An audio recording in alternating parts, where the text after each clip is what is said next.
మీ business ను develop చేసుకోవాలి అనుకుంటున్నారా? మీ పరపతిని పెంచుకోవాలి అనుకుంటున్నారా? అయితే ఓకే టీవీ ద్వారా ఎల్ బ్యాండ్, ఆస్ట్రన్ band ad, scrolling ad, ad with voice overs, logo bug, video ads ద్వారా మీ యాడ్స్ ను పబ్లిష్ చేసుకోండి. సంప్రదించవలసిన ఫోన్ నెంబర్ 8520917933.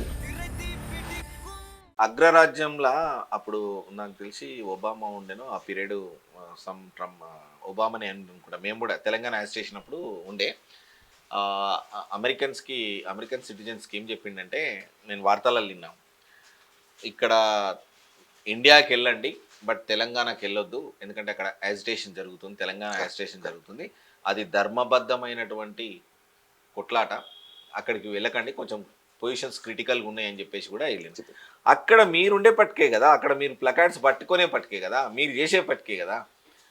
అటువంటి ఉద్యమాన్ని ఒక పీక్ స్థాయికి వెళ్ళింది అని అంటే కేసీఆర్, కేటీఆర్, హరీష్ రావు, కవిత, ఈ నలుగురు వల్లనే తెలంగాణ వచ్చింది. రాలేదు, అస్సలే రాలేదు. సకల జనులు, సబ్బండ వర్గాలు సామాజిక చింతనతో ఆలోచిస్తే తెలంగాణ ఉద్యమం వచ్చింది. తెలంగాణ ఉద్యమంతో తెలంగాణ రాష్ట్రం వచ్చింది. ఇద్దరు ఎంపీలతో తెలంగాణ రాష్ట్రం బిల్లు పాస్ కాదు ఢిల్లీ. వాళ్ళు మాట్లాడుకోవచ్చు. ఇప్పుడు మీ వాక్ స్వాతంత్రం మీరు మాట్లాడుకోవచ్చు, నా వాక్ స్వాతంత్రం. ఆయన ఏదైనా అది మాట్లాడితే ఎమోషనల్ సమాజం ఇప్పుడు లేదు. సమాజం ఎట్లుంది, ఓటు వేసారు కదా, ఒక నిర్మాణాత్మకమైన తీర్పునిచ్చారు ప్రజలు. ఇప్పుడు ప్రజాపాత్ర పోషించకపోతే ఎటువంటి పరిస్థితి వస్తుందని, ఇంకా భాషను అట్లే మెయింటైన్ చేస్తే వాళ్ళకి ఇబ్బందులు అయితే ఏముంటుంది. ఇప్పుడు ప్రజలలో కుర్చీలు లాగేసారు, ఏమైతుంది, ఒక రాజకీయ నాయకులు కుర్చీలు లాగేస్తే పరిస్థితి. ఇప్పుడు మీరు ఎంతోమంది అన్నట్టు మేము ఎడ్యుకేటెడ్, నేను చెప్తాను కదా, అప్పుడు వాళ్ళు చెప్తే ప్రపంచంలో ఇవాళ గ్లోబల్ తెలంగాణ అసోసియేషన్ మాట్లాడుతాను. ప్రపంచవ్యాప్తంగా ఒకప్పుడు ఒక 10 దేశాలలో ఉండేవాళ్ళు తెలంగాణ ఎన్ఆర్ఐస్. ఇవాళ 100 దేశాలలో తెలంగాణ ఎన్ఆర్ఐస్ ఉన్నారండి.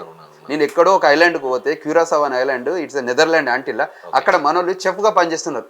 జగిత్యాల వ్యక్తి ఒకడు. నేను it's my inspiration to start this global Telangana association. అంటే ప్రపంచవ్యాప్తంగా 100 దేశాలలో ఎన్ఆర్ఐ సమాజం బయటికి వెళ్ళారంటే వాళ్ళు ఎంత ఆలోచిస్తుంటారు అక్కడ పని చేసుకుంటా.